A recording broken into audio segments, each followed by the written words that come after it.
भगवान विष्णु के अवतार बनकर मनुष्य रूप में जन्मे प्रभु राम ने पुत्र, भाई, पति, राजा, योद्धा आदि सभी रूपों में अपने धर्म को निभाया है, इसलिए उन्हें मर्यादा पुरुषोत्तम कहा गया है।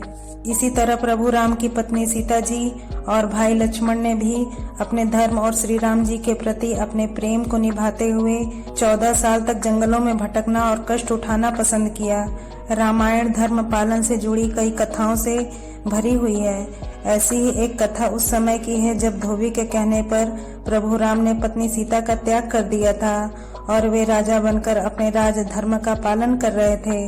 रामायण में सीता स्वयंवर का प्रसंग आता है, जिसमें भगवान शिव का धनुष तोड़ने के बाद जनक दुलारी सीता अपने पति के रूप में प्रभु राम का वर्ण करती हैं। स्वयंवर जीतने के बाद राम सीता का विवाह होता है। फिर राजा जनक की बेटी सीता प्रभु राम की पत्नी बनकर अयोध्या आती हैं।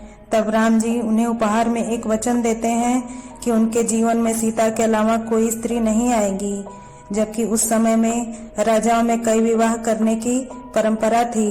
लेकिन राम ने सीता के प्रति अपना समर्पण दिखाते हुए उन्हें ये वचन दिया था कि वे हमेशा एक पत्नी व्रत का पालन करेंगे।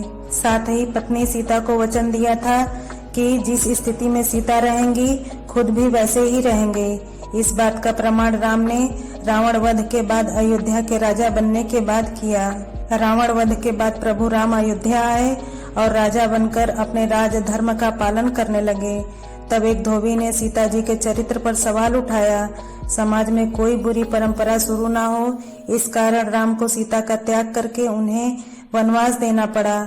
लेकिन प्रभु राम ने माता सीता को विवाह के बाद दिए वचन का पालन किया, जिसके तहत ना तो उन्होंने दूसरा विवाह किया, बल्कि जिस तरह सीता जी को वन में जमीन में सोना पड़ा, जंगली फल खाकर जीवन गुजारना पड़ रहा था, प्रभु राम ने राजा बनने के बाद महलों में रहते हुए भी वही जिंदगी जी। प्रभु राम महल में रहकर भी अपनी पत्नी सीता की तरह ही वनवासी जीवन बिताते थे, जमीन पर सोते थे और बेहद सादा भोजन करते थे।